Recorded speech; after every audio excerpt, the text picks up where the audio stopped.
SpringLeaf Residences got slammed with bad reviews all over social media.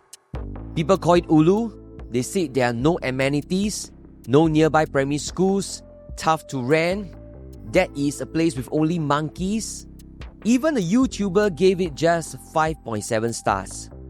Now these concerns are valid because when buyers think about future resale or rental, things like schools, transportation and amenities really matter.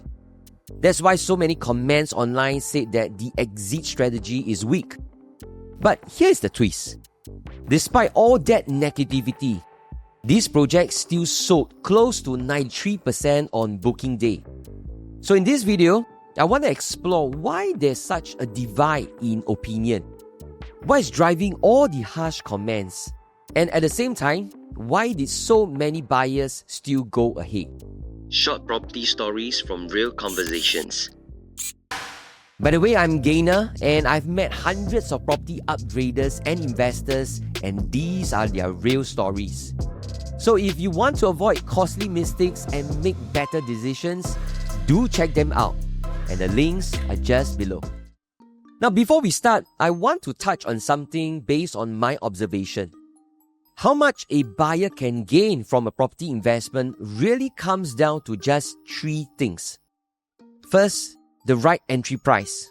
Second, the unit's functional layout. And third, the project's location, which covers connectivity, conveniences, amenities, and future transformation. So to summarize, as long as the project you buy covers all these three factors, your property will usually stand a much better chance of making profits. And I understand that buyers will always scrutinize projects against these three attributes before they decide to put their money into it. So let's use these three key criteria and see if SpringLeaf Residences actually checks all the boxes. First, let's look at the entry price. Now, SpringLeaf Residences was sold at an average of $2,175 per square foot. Now, this price point is quite comparable with many outside core central region projects that are near an MRT station. In fact, its price point is also quite similar to projects in the Lentor area, which is just one MRT stop away. And pricing is always subjective because it depends heavily on location. And I know many would feel that Lentor offers stronger value at a similar price point, which is why I would label SpringLeaf entry price as decent. Next, we look at the layout. Now, when I look at layouts, there are three very important areas I pay attention to: the dining, the living, and the bedrooms. Now, if these spaces are not what future resale buyers feel comfortable with, then it will eventually affect the resale price. Now, I know many buyers are also concerned about things like windows in the kitchen and toilet, gas cooking or induction, and other smaller details. But from my experience, these three areas are the major spaces that truly shape a buyer's first impression when they walk in. Now, they will be thinking about whether if there's space for a proper dining table, if the living room feels spacious enough for small gatherings, and whether the bedrooms can comfortably fit queen-size beds. And for SpringLeaf, from the 2-bedroom to the 5-bedroom layouts, these spaces are in good proportion, which is why I would say in terms of layout, SpringLeaf passes this criteria. Finally, the location. And this is where most of the controversy lies. Because if you read the online comments, you will see same points being repeated again and again. Things like it is Ulu, there are no nearby primary schools, amenities are limited, and many believe it will be tough to rent out. That is why so many people feel that the exit strategy here is weak. And worse, you often hear agents say that it's cheap and good, but many people still don't believe in this development because of its location. And that is exactly where the divide in opinions start. Now, to be fair, if your goal is purely rental yield or day-to-day convenience, SpringLeaf will struggle to compete with other places. And that's a valid point. But then, why did buyers still go ahead even after hearing all these bad reviews online? Now, I think before we start, it is important to establish why buyers are even choosing this project in the first place. In fact, I had the privilege to speak to some of the buyers on the ground. And from those conversations, I realized that there are reasons why buyers do need the place. Take for example, the first group of buyers whose parents are staying in Bishan and they couldn't afford the private projects there.